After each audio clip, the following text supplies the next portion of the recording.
तो गाइज आज की इस वाली वीडियो के अंदर हम लोग सोलो लेवलिंग के सीजन 4 के एपिसोड 1 को एक्सप्लेन करने जा रहे हैं। प्रीवियस एपिसोड की आखिर में हम लोगों ने मोनार्क ऑफ फ्रोस्ट को देखा था जो कि मिस्टर गो के सामने होता है। तो अब आगे अगले एपिसोड की शुरुआत में हम लोग देखते हैं कि जो मिस्टर गो होता है वो मोनार्क ऑफ फ्रोस्ट की तरफ देखते हैं और अपने मन में सोचता है, क्या मैं इसके साथ कम्युनिकेट कर सकता हूँ? मैं इसकी प्रेजेंस को फील नहीं कर पा रहा, ये मेरा अपोनेंट नहीं है और इसको मैं हैंडल कर सकता हूँ। लेकिन फिर मोनार्क ऑफ फ्रोस्ट अपने हाथों में आइस क्रिएट करते हैं और मिस्टर गो को बोलते हैं ये जो जग है वो पहले से आउटसाइड वर्ल्ड से कट ऑफ हो चुकी है। और अभी जो मिस्टर गो होते हैं ना वो थोड़े नर्वस दिखाई दे रहे होते हैं। उन्हें ऐसा लगता है कि वो कोई सपना देख रहे हैं, लेकिन तभी सामने से उन पर अटैक आता है जिसको वो डॉज नहीं करते और सक्सेसफुली वो अटैक उन पर हिट हो जाता है, जिसको देखकर वो समझ जाते हैं कि वो कोई सपना नहीं देख रहे। और अब मिस्टर गो उससे पूछते हैं, मैं तुमसे फिर से पूछता हूँ तुम हो कौन? तो मोनार्क ऑफ फ्रोस्ट अपने ऑरा को रिलीज करता है और उसे कहता है मेरे को आशा थी कि तुम मेरे को पहचान लोगे, लेकिन तुम केवल एक इंसान ही हो। जो बात ना मिस्टर गो के समझ नहीं आती कि उसने केवल उसे जस्ट अ ह्यूमन क्यों बोला। और अभी ना उसकी पावर और ज्यादा बढ़ रही होती है और वो बड़े चौड़ में मिस्टर गो को बोलता है मेरा कोई भी इंटरेस्ट नहीं है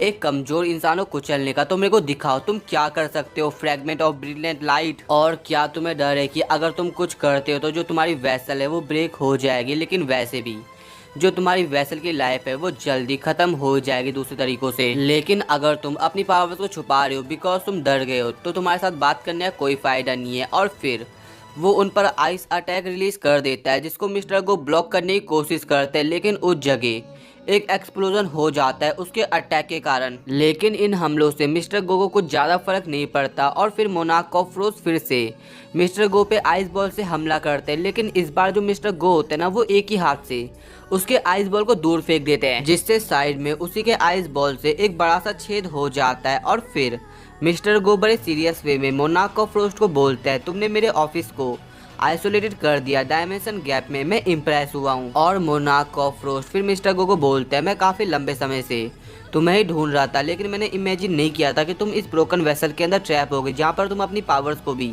यूज नहीं कर सकते। और हमने पहले तुम जैसे 7 लोगों को ढूंढ लिया है जिसमें से 2 लोगों को इतनी जल्दी मार दिया है। और अभी मैं तुम्हारे चेहरे पे दर्द देखना चाहता हूँ एंड नाउ मैं तुम्हारी अभी वेसल को बिना किसी रिग्रेट के डिस्ट्रॉय कर दूंगा। और ये सब बकवास सुनकर ना मिस्टर गो का दिमाग खराब होता है और वो चिल्लाते हुए कहते हैं आ जाओ जितना दम है दिखा दो। इसके बाद फाइनली अब सीरियस बैटल शुरू होने वाली है जहाँ पर मिस्टर गो और मोनार्क ऑफ फ्रोस्ट दोनों अपनी पावर्स को रिलीज करते हैं। और अब सबसे पहले जो मोनार्क ऑफ फ्रोस्ट होता है वो अपनी आइस पावर्स का यूज करके जो मिस्टर गो के आसपास का एरिया होता है ना उसे ही फ्रीज कर देता है। और जब देखकर ऐसा लग रहा होता है ना कि जो मिस्टर गो है वो आइस में फ्रीज होने वाले, तभी वो उस आइस को ब्रेक करके मोनार्क ऑफ फ्रोस्ट की तरफ आगे बढ़ते हैं और उस पर अटैक करते हैं, लेकिन उसके अटैक को बंदा डॉज कर देता है और फिर से अपनी आइस पावर का यूज करता है। लेकिन इस बार मिस्टर गो समहाउ उसके हमले को डॉज कर देते हैं, लेकिन जो उनका शट होता है ना वो फट जाता है और एक काफी क्लोज कॉल होता है। लेकिन मिस्टर गो अभी भी हार नहीं मानते, वो उसके मुंह पे पंच मारने की कोशिश करते हैं, लेकिन जिस हाथ से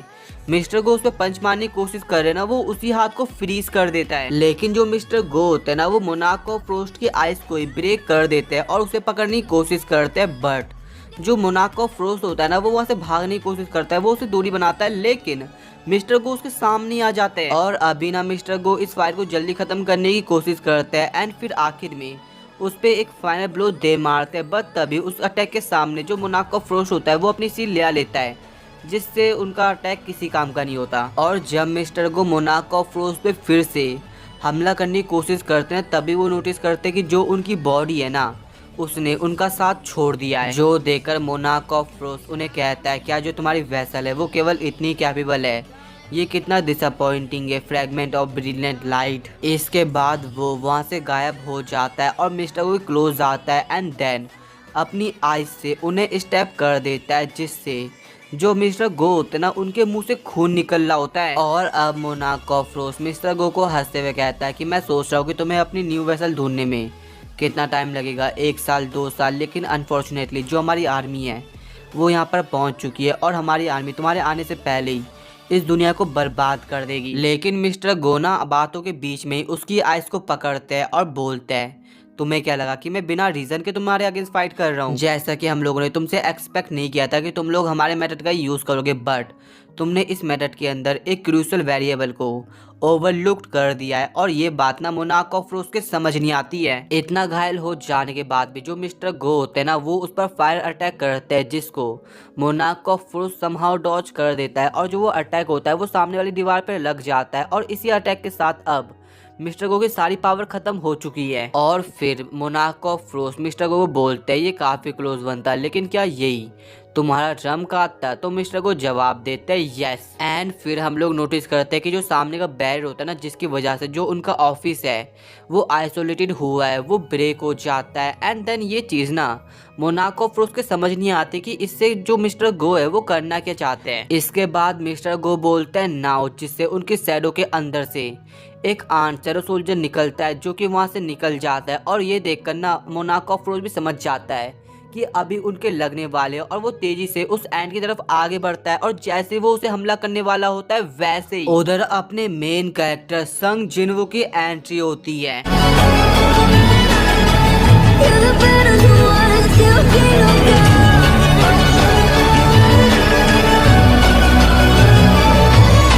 और वो सीधे मोनाको फ्रोस्ट का गला पकड़ता है और बोलता है तुम इधर क्या कर रहे हो?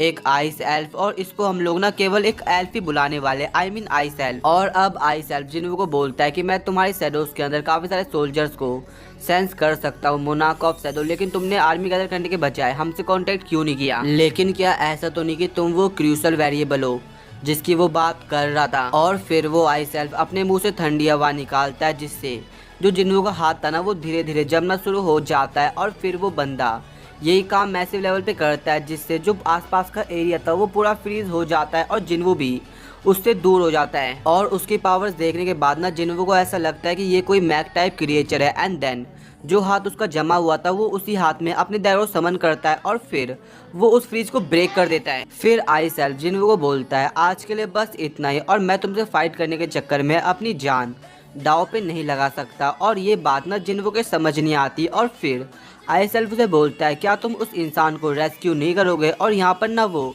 मिस्टर गो की तरफ इशारा करता है। और फिर बंदे को याद आता है कि इस तरह सोल्जर को तो उसने चेयरमैन गो पर इम्प्लांट किया था। और फिर वो चौंक जाता है क्योंकि वो देखता है कि जो चेयरमैन गो है ना वो काफ़ी ज़्यादा घायल हो चुका है, जो उनका हार्ट होता है ना वहाँ पे एक छेद हो रखा है। और फिर आइस एल्फ चेयरमैन गो की तरफ अपना अटैक पॉइंट करता है और जिन्वू को बोलता है नाउ अब तुम्हारी बारी, या तो तुम मुझसे फाइट करो या तो तुम चेयरमैन गो को रेस्क्यू करो। और फिर वो चेयरमैन गो की तरफ अपना अटैक रिलीज कर देता है, बट जो जिन्वू होता है वो कमांडर अथॉरिटी स्किल का यूज करता है, बट जो उसकी स्किल होती है वो कुछ भी काम नहीं करती है। और अब बंदे के पास कोई ऑप्शन नहीं होता उधर जाने के अलावा, और वो वैसे करता है और सबसे पहले वो एक बिल्डिंग पे डैगर फेंकता है।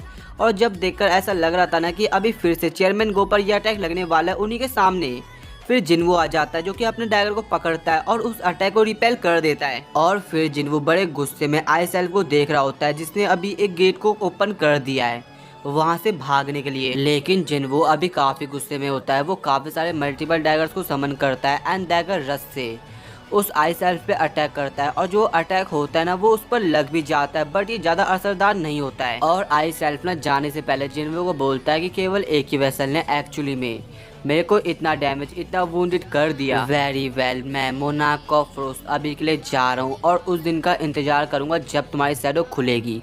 और गाइस इसका मतलब मैं समझा नहीं यहाँ पे ये क्या कह रहा है, अगर तुम समझे तो मेरे को बता देना। और जाने से पहले बंदा जिन्वू को ये तक कह देता है कि जो ये कॉर्प्स है उसे मेरी तरफ से तुम्हारे लिए गिफ्ट समझना। एंड देन जब जिन्वू अपने आसपास का एरिया देखता है ना वो समझ जाता है कि वो एक बैरियर की वजह से जो फाइट थी, जो यहाँ पे सब कुछ हो रहा था, वो सेंस नहीं कर पाया। इसके बाद जब मिस्टर गो की हालत जिन्वू देखता है तो वो समझ जाता है कि हीलिंग पोर्शन भी कुछ काम नहीं करने वाले, और वो चिल्लाते हुए बेरू को बुलाता है। और बेरू उस वक्त आ भी जाता है और बोलता है मेरे किंग आपने मेरे को बुलाया। और फिर जिन्वू बोलता है जल्दी इस इंसान को बचाओ किसी भी कीमत पे। और फिर बेरू वैसे करता है, वो मिस्टर गो को हील करता है, बट उसका जो हीलिंग होता है ना वो कुछ काम नहीं करता। और फिर वो ये बात जिन्वू को बताता है। फिर जिन्वू के पास कोई ऑप्शन नहीं होता होली वाटर ऑफ लाइफ निकालने के अलावा। और जैसे ही वो होली वाटर ऑफ लाइफ को मिस्टर गो कंज्यूम कराए उससे पहले मिस्टर गो उसे ये करने से रोक देते हैं और उसे बड़ी मुश्किल से कहते हैं कि तुम मेरे लिए यहाँ पर आए, उसके लिए तुम्हारा शुक्रिया। और फिर जिन्वू बोलता है मिस्टर गो प्लीज अपने आप को संभालिए, हम लोग आपको जल्दी हॉस्पिटल लेके जाते हैं और फिर मिस्टर को बोलते हैं इससे कुछ नहीं होने वाला, जिस पावर से मेरे पर अटैक हुआ है उससे जो ह्यूमन है वो भी कुछ नहीं कर सकता। और अभी कहा जाए ना, मिस्टर को एक रिलीफ होता है कि जिन्वो उनके साथ है। एंड देन जाते जाते लास्ट में वो उन्हें यही कहते कि वो ह्यूमैनिटी की शायद रहे। और ये कहते वक्त ना उनकी आंखों में आंसू भी होते हैं। और जाने से पहले ना अभी मिस्टर को जिन्वो को ये भी बोलते हैं कि मैं तुम जैसे यंग हंटर्स के साथ रहकर फाइट करना चाहता था, लेकिन ऐसा कभी नहीं होने वाला क्योंकि जो ये मेरी बॉडी है वो मेरा साथ नहीं देगी। बट स्टिल अभी मेरे को कोई भी रिग्रेट्स नहीं है और मैं आने वाला फ्यूचर अब यंग जनरेशन के हाथों में सौंपता हूँ। और फिर जो उनकी आंखें होती है वो बंद हो जाती है, बट वो लास्ट में अपने मन में उसे शुक्रिया बोलते हैं जिन्वो को। और फिर ऑब्वियसली चीज होती है, जो पावरफुल हंटर्स मारे जा रखे थे उनके बारे में अब न्यूज में चर्चा चल रही होती है, जिसके अंदर अपने मिस्टर गो भी इंक्लूड होते हैं। और फिर सीन शिफ्ट होता है और हम लोग देखते हैं मिस्टर गो की ग्रेव को, जहाँ पर जिन्वो भी आया हुआ होता है और वो काफी डिप्रेस लग रहा होता है। बट वो कहता है क्या आप ठीक हो मिस्टर वू? और अभी ना जो मिस्टर वूट है वो डिप्रेस दिखाई दे रखे होते हैं और वो जिन्वो को बोलते हैं मेरे को माफ़ करना मिस्टर संग, मैं कुछ समय से थोड़ा परेशान चल रहा हूँ। और जो बीस्ट है उसने चेयरमैन को मार डाला और क्या रियली में अनस्टॉपेबल है आपकी पावर्स के साथ भी? तो जिन्वो जवाब देता है जिस वक्त मैं वहाँ पे पहुँचा तो उस वक्त वो पहले से ही। और फिर वो ऊपर की तरफ देखते हैं और कहते हैं मेरे को यकीन नहीं हो रहा। और अभी उनके चेहरे पे आंसू होते हैं, जो बारिश होती है वो उनके चेहरे पे पड़ रही होती है और वो अपनी बात को कंटिन्यू करते हैं। एक दिन पहले उन्होंने मेरे को कहा था कि वो चाहते हैं उस स्टेट की ट्रिप्स के बारे में सुनना और उन्होंने मेरे को अर्ज भी किया था कि मैं जल्दी यहाँ पर आ जाऊँ, बट अभी। और जिन्वो ना वहाँ से जाने से पहले मिस्टर वो को शुक्रिया कहता है क्योंकि उन्होंने मिस्टर गो के उसे लास्ट मोमेंट बताए। बट अभी ना जो मिस्टर वो होता है वो काफ़ी गुस्से में होता है, वो कसम खाता है कि जिस इंसान ने चेयरमैन गो को मारा है वो उसे मार डालेगा। और अभी जिन्वो की आंखों में भी आंसू होता है और वो मिस्टर वू को कहता है कि क्या आप मेरे लिए रिपोर्टर्स को गैदर कर सकते हो। उसके बाद सीन चेंज होता है और हम लोग देखते हैं जिन्वो के इंटरव्यू का सीन, जहाँ पर वो सभी को अनाउंस कर रहा होता है कि जो ग्रुप ऑफ मैजिक बीस्ट है विद हाई लेवल इंटेलिजेंसी वो टॉप टायर लेवल के हंटर्स को टारगेट कर रही है। और जो हंटर्स है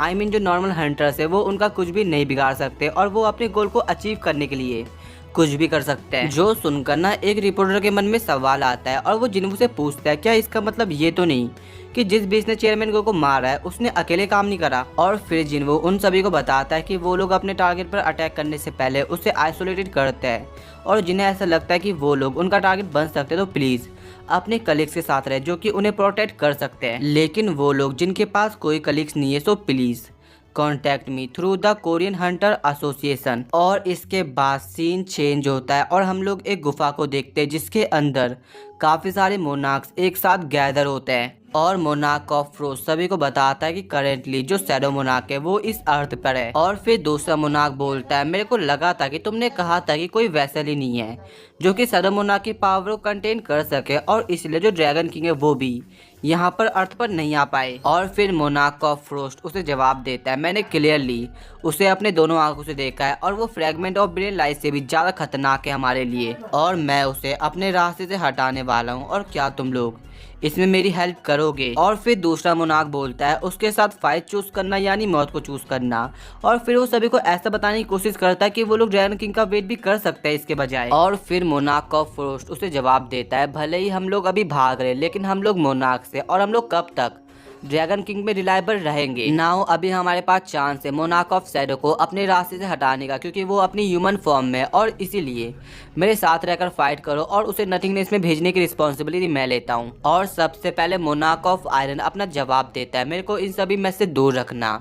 और फिर योगमन बोलता है कि मैं मोनार्क ऑफ वाइल्ड फ्लेम्स की तरह अपना अंत नहीं करना चाहता हूँ। और अब मोनार्क ऑफ बीस्ट उन्हें कहता है कावर्ड्स, लेकिन मोनार्क ऑफ आयरन बोलता है तुम जानते हो मोनार्क ऑफ वाइल्ड फ्लेम के साथ क्या हुआ था हारने के बाद और इसीलिए मैं मोनार्क अथॉरिटी के थ्रू पकड़े नहीं जाना चाहता और इंटरनल स्लंबर में नहीं गिरना चाहता हूँ। और इस टॉपिक के डिस्कशन के बाद ना दो मोनार्क निकल जाते हैं जो होते हैं मोनार्क ऑफ आयरन और योगुमन। इसके बाद monarch of beast monarch of frost से पूछता है क्या कोई प्रूफ है कि वो अभी ह्यूमन ही है? और इसके बाद जो मोनार्क ऑफ फ्रोस्ट होता है वो उसे जवाब देते हैं कि उसने अपने डैगर में पॉइजन अप्लाई कर रखा है और ऐसी छोटी मोटी हरकतें शैडो मोनार्क नहीं करने वाले। और फिर साइड से एक फीमेल मोनार्क बोलती है तुम सही बोल रहे हो, अगर शैडो मोनार्क उसकी बॉडी को कंट्रोल कर रहे होते तो वो ऐसी छोटी मोटी ट्रिक्स का यूज नहीं करते। और अब मोनार्क ऑफ फ्रोस्ट उन्हें कहता है क्या मेरे को तुम्हारा सपोर्ट मिलेगा, और इस चीज पर ना जो फीमेल मोनार्क और मोनार्क ऑफ बीस्ट होते हैं वो एग्री करते हैं। उसके बाद सीन चेंज होता है और हम लोग देखते हैं साउथ कोरिया का सीन, जहाँ पर जो जिन्हों की अनाउंसमेंट थी उसी के बारे में खबर चल रही होती है और जो लोग होते हैं वो डरे हुए क्योंकि जो अभी एस रैंक हंटर्स है वो ही खतरे में पड़े हुए हैं। फिर सीन शिफ्ट होता है और हम लोग जिन्हों को देखते हैं जो कि किसी बिल्डिंग के ऊपर था और अपने मन में सोचता है कि मैं उनके माना को डिटेक्ट नहीं कर पा रहा जैसा मैंने सोचा था, ये चीज काम नहीं करने वाली। और बंदे ने ना ये भी नोटिस किया था कि जो मोनार्क्स है उनकी कोई शैडो नहीं है। जो उसे बताया गया था वो यह है कि उनकी एस्ट्रियल बॉडीज है। और ये बात ना उसे किंग ऑफ जायंट्स ने बताई थी कि जो मोनार्क्स और रूलर्स है वो शैडो सोल्जर्स नहीं बन सकते क्योंकि उन्हें एस्ट्रियल बॉडी से बनाया गया है। और अब बंदा अपने मन में सोचता है कि अगर मोनार्क्स की कोई शैडो नहीं है तो मैंने उन्हें ट्रैक डाउन करने का एक बेस्ट रास्ता खो दिया है। लेकिन इससे कुछ फर्क नहीं पड़ता, जब तक मैं हंटर हूँ तब तक मैं अपने प्रे को भागने नहीं दूंगा। और उसके बाद सीन चेंज होता है और हम लोग हंटर एसोसिएशन की मीटिंग को देखते हैं, जहाँ पे मिस्टर गो के चले जाने के बाद अब उनके सक्सेसर के बारे में बातचीत चल रही होती है, जहाँ पर वो लोग चूज करते हैं मिस्टर वू को। और ये सुनकर ना वो काफी ज्यादा सरप्राइज हो जाते हैं। और जो मिस्टर वो होते हैं ना वो चेयरमैन गो की जगह लेने से मना कर रहे होते हैं, रिफ्यूज कर रहे होते हैं, बट एट दी एंड उन्हें उन सभी की बात माननी पड़ती है। और अब जो नेक्स्ट चेयरमैन है वो है अपने मिस्टर वू। फिर सीन शिफ्ट होता है और हम लोग देखते हैं स्कैवेंजर गिल्ड को, जहाँ पर थॉमस और उसके मैनेजर कहीं जा रहे होते हैं। और थॉमस बोलता है काफी समय हो गया जब मैं बेसमेंट में आया था। और जब थॉमस के बंदे उसे देखते ना वो काफी चौंक जाते हैं, लेकिन थॉमस बोलता है तुम लोग इतना सरप्राइज क्यों हो गए, शांत बैठ जाओ ना। और अब उसकी मैनेजर उसे कहती है क्या आप रियली में उसे ये गिफ्ट देने वाले हो। तो थॉमस जवाब देता है ये देखने में एक्सेसिव लग रहा है लेकिन उसने मेरी और मेरे गिल्ड मेंबर की जान को बचाया है।